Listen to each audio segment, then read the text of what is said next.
इस आदमी के चोरी करने का तरीका वाकई काबिले तारीफ है। एक छेद की हुई बॉल को डालते ही चुटकियों में लाखों की कार अनलॉक हो जाती है। गाड़ी में बैठते ही उसने वहाँ की तलाशी लेना शुरू कर दिया। तभी उसका ध्यान कार में लगी कीमती स्क्रीन पर गया जो उसके किसी काम की नहीं थी और कुछ सोच वही बैठे हंसने लगता है। लेकिन जैसे ही वो जाने को तैयार हुआ, कार का दरवाजा अचानक लॉक हो गया। उसने पूरी ताकत लगाई लेकिन कोई फायदा नहीं हुआ। चोर अब घबराने लगा और जल्दी से पीछे की सीट पर चढ़ गया। लेकिन कई घंटों की कोशिश के बाद भी वो कोई दरवाजा नहीं खोल पाया। कोई उपाय न मिलने पर उसने हैंडल पकड़कर विंडशील्ड को लात मारकर तोड़ने की कोशिश की। लेकिन इतना सब कुछ करने के बाद भी उसके लिए परेशानी बढ़ती जा रही थी। मजबूरन उसने अपना फोन निकाला और दोस्तों से मदद मांगनी चाहिए। लेकिन सामने से कोई आवाज न आने पर उसे एहसास हुआ कि कार में सिग्नल नहीं है। बेकार की कोशिशों के बाद उसने थोड़ा शांत रहना ठीक समझा। उसने देखा कि बाहर एक आदमी उसके पास ही खड़ा है।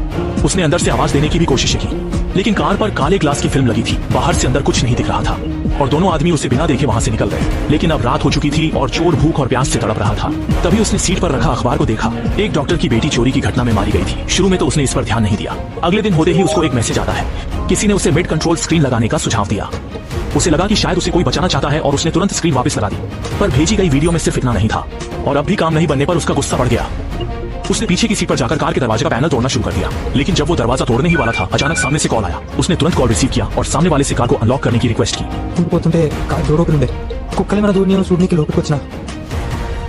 सामने वाले को पता था कि वह झूठ बोल रहा है, फिर भी उसने कार स्टार्ट कर दी।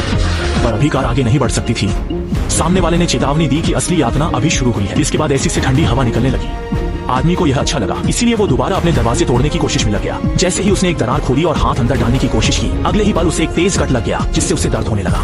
और जब वो घाव को बांध रहा था, एसी की हवा अचानक तेज हो गई। उसने जल्दी से अखबार और फुटमैट लेकर वेंट को ढक दिया, लेकिन गाड़ी में इतनी तेज ठंड से वो कांपने लगा। अगले दिन सुबह चोर को उसी सेम कॉल ने जगाया, पर इस बार सामने वाला 30 सेकंड के लिए सिग्नल जैमर बंद करेगा ताकि वो अपने दोस्त को मदद के लिए फोन कर सके। लेकिन उसने नहीं सोचा था कि दोस्त उसकी फंसे होने की बात पर विश्वास नहीं करेंगे। सामने वाले ने बताया कि वो एक डॉक्टर है और कॉल कट हो गई।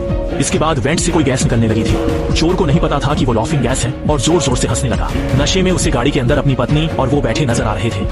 उसने वादा किया था कि वो चोरी नहीं करेगा और अब उसकी पत्नी तलाक मांग रही है। और अगले ही पल कार में फिर से कॉल आते ही वो जाग गया। आदमी पूरी तरह थक चुका था। उसने सामने वाले से खुद को छोड़ने की विनती की। उसने फोन पर बताए गए सामने के बटन को भी दबाया और देखा। उसे लगा कि अब वो निकल सकता है। तभी टाइम बम देखकर वो चोर उसे सामने रख पीछे की सीट पर जाके एक छेद कर देता है और जब भी कोई बाहर से गुजरता वह पूरी ताकत से चिल्लाने लगता। लेकिन यह सब बेकार था क्योंकि हर बार जब वह चिल्लाता, कार के अंदर से तेज और कर्कश की आवाज आती। पर बॉम्ब में अब काउंटडाउन शुरू हो चुका था और उसके पास अब कोई रास्ता नहीं।